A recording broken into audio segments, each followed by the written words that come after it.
তিস্তার পানি বিপদসীমা অতিক্রম করতে পারে, ফলে দুপুর নাগাদ লালমনিরহাট, নীলফামারী, রংপুর, কুড়িগ্রাম ও গাইবান্ধার নিচু এলাকা অল্প সময়ের জন্য তলিয়ে যেতে পারে বলে জানিয়েছে বন্যা পূর্বাভাস কেন্দ্র। বন্যার সংখ্যা নিয়ে আরও জানাতে নীলফামারী থেকে এই মুহূর্তে যোগ দিচ্ছেন আমাদের সহকর্মী মাহমুদ আল হাসান। মাহমুদ, নিচু এলাকা তলিয়ে যাওয়ার পূর্বাভাস দেওয়া হয়েছে, নদীর পানি বাড়ছে কিনা আর কি ধরনের পরিস্থিতি দেখতে পাচ্ছেন এখন?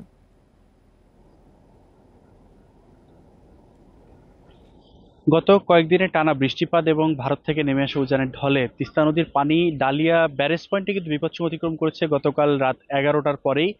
গতকাল রাত 11টার পর থেকে আজ সকাল 6টা পর্যন্ত সর্বশেষ পানি প্রবাহের যে উচ্চতা সেটি 51.17 সেন্টিমিটার, অর্থাৎ বিপদসীমার 2 সেন্টিমিটার উপর দিয়ে কিন্তু তিস্তা নদীর পানি প্রবাহিত হচ্ছে। এবং এর আগে কিন্তু গতকাল সকাল থেকে কিন্তু 15 সেন্টিমিটার নিচ দিয়ে প্রবাহিত হচ্ছিল এবং বিকালে কিন্তু 5 সেন্টিমিটার নিচ দিয়ে প্রবাহিত হচ্ছিল। একই সাথে রাত 11টায় ডালিয়া ব্যারেজ পয়েন্টে বিপদসীমা অতিক্রম করার পর গতকাল রাত 12টায় কিন্তু রংপুরের কাউনিয়া পয়েন্টে বিপদসীমার 21 সেন্টিমিটার উপর দিয়ে কিন্তু তিস্তা নদীর পানি প্রবাহিত হচ্ছিল। ইতিমধ্যে পানি উন্নয়ন বোর্ডের সাথে কথা বলে যেটি জেনেছি যে পানি উন্নয়ন বোর্ড গত 24 ঘন্টা পূর্বেই কিন্তু স্থানীয়দের যারা নিম্নাঞ্চলে বসবাস করে তাদের নিরাপদ স্থানে যাওয়ার নির্দেশনা দিয়েছেন।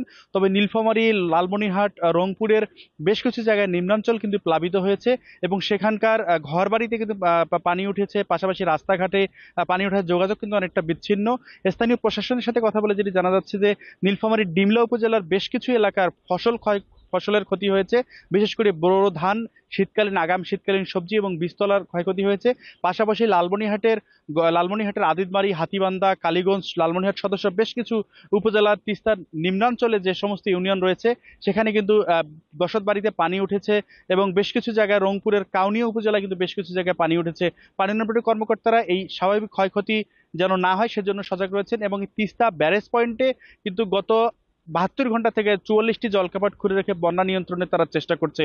পানি উন্নয়ন বোর্ড ডালিয়া ডিভিশনের কর্মকর্তা উপবিভাগীয় প্রকৌশলী মোহাম্মদ রাশিদিন জানিয়েছেন যে গত 6 ঘন্টারও বেশি সময় ধরে কিন্তু পানি স্থিতি অবস্থা রয়েছে। ডালিয়া ব্যারেজ পয়েন্টে বিপদসীমার মাত্র 2 সেন্টিমিটার উপর দিয়ে প্রবাহিত হচ্ছে এবং পানির পরিমাণ কিন্তু আরো কমতে পারে। এই ছিল আমার কাছে ডালিয়া ব্যারেজ থেকে সর্বশেষ।